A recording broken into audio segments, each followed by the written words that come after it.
Hi, everyone.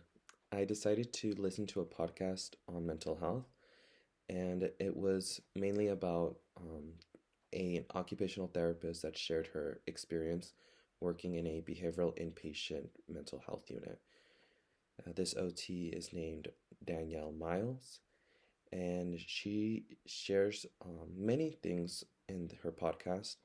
However, I just want to talk about three main takeaways. The first one being the importance of implementing the therapeutic use of self in the therapy process. And it's important to use therapeutic use of self in our therapy because it helps us to develop that rapport with our clients, and then it helps us to establish trust and just build a connection. And our patient will figure out whether we genuinely care about what they're saying if we are active listening, if we're doing active listening and we're taking the time to really hear their story.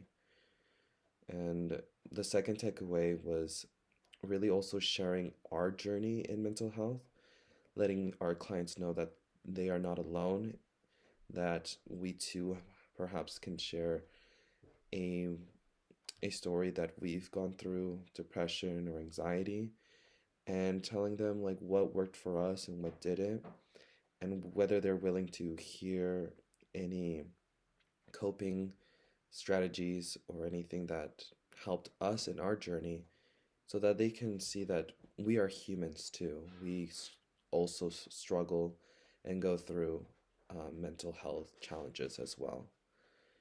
The third takeaway was stigma. There's a lot of stigma going on with mental health.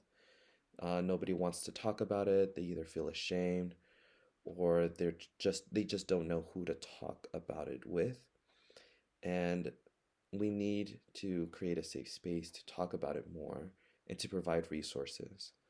Um, the OT Daniel Miles was sharing how more than ever we need to talk about it because after the pandemic there has been an increase in anxiety and depression. And so now there are typical occupations that people have not been have not been able to do.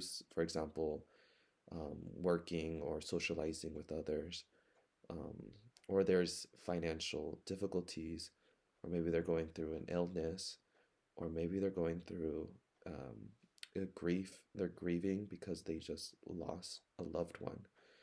So it's important to listen to them and hear their story and being willing to talk about our mental health challenges.